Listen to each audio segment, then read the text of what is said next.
Coming down to the ring, I would get the butterflies, which they came.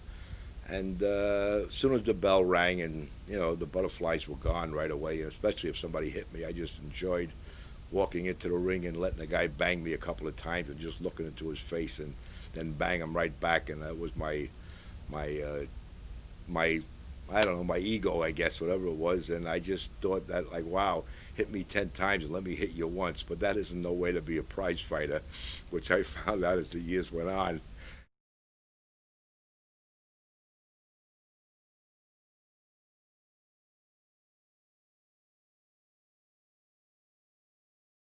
My biggest thrill was fighting in the Polo Grounds on the Patterson Johansson second heavyweight championship of the world. When Ingemar Johansson beat Patterson, I became his sparring partner, and then I switched over to Floyd, and Floyd won that year. I fought Leonard Riesberg, the champ of Sweden, that night of the semifinal. I stopped him in the fourth round. It was the biggest thrill of my life being in the Polo Grounds. The place was sold out. There were so many people in my life. I never seen any people in my life. And that night I had just gotten a white terry-cloth bathrobe with a hood on it, which was very expensive, and it was a thrill to walk out of that ring. And as I was walking out of the ring, I seen Floyd Patterson. I said, "Good luck, Floyd. Bring it back home. Let's take it back." And he did. As I was coming out of the ring, guy grabbed me and says, "Come over here, son. Sit at ringside." That was a great fight. Not knowing I was sitting in between John Wayne and Governor Nelson Rockefeller. I was thrilled to no end. And all right, I didn't make no money. I only got $300 for that fight. But this is what life's all about. I fought for Lou Duva's father all the way in Jersey one day, and I went with a friend of mine, Eddie Lee Fudge. I'll never forget, a big colored fella. I fought this tough kid, Attilio Tondo from Jersey, and I beat him. They told us to come a few days ahead of time, room and board and so on and so forth. After the fight, they charged us for the room and board. They charged me for a New Jersey boxing license. They charged me for a corner man, the cut man, which I didn't need anyway.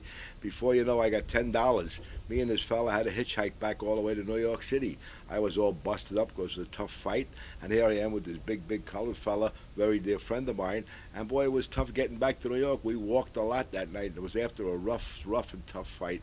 Boxing is for real. That's a rough and brutal sport. When I go in the ring, I'm looking to drive the guy's bone from his nose up into his brain. I'm looking to take his eye out. I'm looking to bust him open and keep busting him open and hit him around the body, which was my greatest way because I was a small guy, and bang him and make him pee blood for weeks and weeks.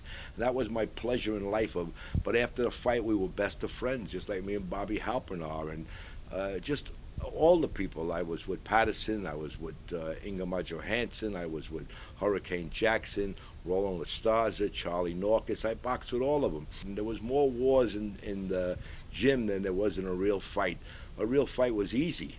I mean, but fighting in the gym every night, you're fighting a 10-rounder. You got to fight four different guys, 2 rounds apiece.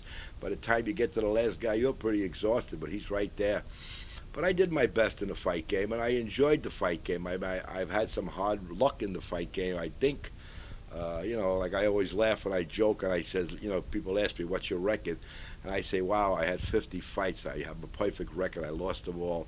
I didn't lose them all. I had about maybe 40 fights. I lost maybe 13 or 14. But I fought a lot of tough guys, and I fought whoever they had. Big Jim Beatty, nobody wanted to fight him. Ernie Terrell, the Piccolo, whoever it was. This Tilio Tondo from Jersey, I fought him 3 times. I thought I was going to marry the guy. I said, like, wow, how many times do I got to beat this guy?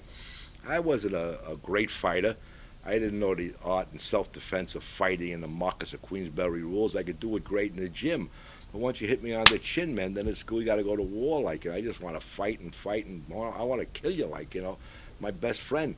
But the fight game was so different then. Like today, them days you fought your way up the ladder. You got to the number 10 contender, you fought 9, 8, 7, 6.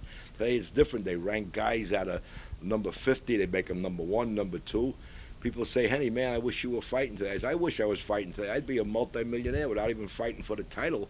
And maybe I would fight for the title. Not saying I would win the title, but I tell you, I'd give them a hell of a tussle, man. These guys knew they were in a fight. So Sunnyside Gardens became my home base because it was in my neighborhood. I was from Astoria, and I sold tickets well there.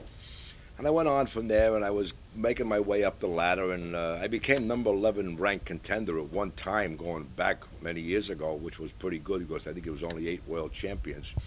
But Sunnyside was it, and then all of a sudden, they took me back to St. Nicholas Arena, and I had to fight this guy, Bobby Halpern, who was in the amateurs with me also, and he was a real tough Jewish kid, and boy, he was knocking everybody out. And finally, they made the match with me and Bobby Halpern. That was in St. Nick's. I'll never forget that night. Roland Lestaza fought Larry Zunick on that card. Roland Lestaza had fought Marciano twice for the title, supposedly. And me and Bobby Halpern fought the semifinal. And it was a vicious, vicious fight. And we just walked, the bell rang, we walked out in the middle of the ring, and we just banged one another and punched one another around. And this was my rise to fame. This was my semifinal, like where I was really going to go up in class and, and be up there. And I really fought hard. I trained hard for the fight. And Bobby's a very dear friend of mine today. And what happened that night of that fight, Bobby ended up with 90 some odd stitches in his face that night. I don't know, maybe I ended up with 10 or what, but it was a bloody mess. The Daily Mirror at that time was the newspaper, wrote that it was the best fight they've ever seen in the last 20 years. And the Daily News wrote that it was the best fight ever in New York City. And they booed Roland Lestaza and Larry Zunick out when they came on, bring back Bobby and Henny. And it was a bloodbath that the people at ringside had to be moved back because the blood was flying all over the place. And I'll never forget that day after that fight, they raised Bobby's hand, and that, just destroyed me. I was just like, wow, I know I won that fight. And even his friends say it, and even Bobby says it. And this was like a stepping stone. Years ago, you had to fight fours. You fought so many fours, let's say 4 10-rounders, then you went into sixes, and so many sixes, then you went into eights and tens. And now you're fighting an 8-rounder, and you lose. Now you're back into sixes, So I says, well, it was good anyway that Bobby is going to move up in ranking now, and he'll be up there to make some more money, whatever we could, whatever we were making them days. Maybe I made $300 for that fight, and I had to step back more or less now. But the bad part about it, 2 weeks after the fight, Bobby Halpern ended up getting convicted and went to jail for 17 years, and I had to go back, so he didn't go anywhere either.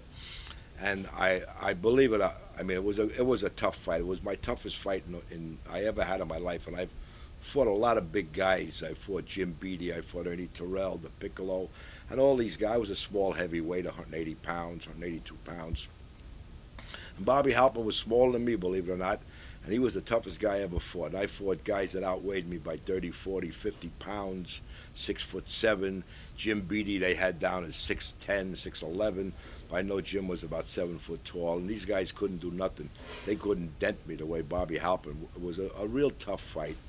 And I had a pleasure of that night in St. Nicholas Arena, down that dirty, filthy dressing room downstairs, which nothing, where doctors would sew up your eyes and everything. But I was fortunate. I had Dr. Campbell, who would send me to a special doctor or a plastic surgeon to get my eyes sewn up the right way and everything. He loved me, Dr. Campbell. I loved him also, very dear friend of mine. And that night of the fight, in my dressing room, which they say never happens in history, some great champions, Rocky Graziano, who turned out to be a great, great friend of mine. We did a lot of modeling, commercials, and movies together. He came into the dressing room and told me I got robbed, and another guy came in, I won't mention their names, and because they're still living today, great champions, and said that I got robbed terribly. And I just couldn't understand why, if I fought this fight so well, that I should have lost. But as part of the fight game,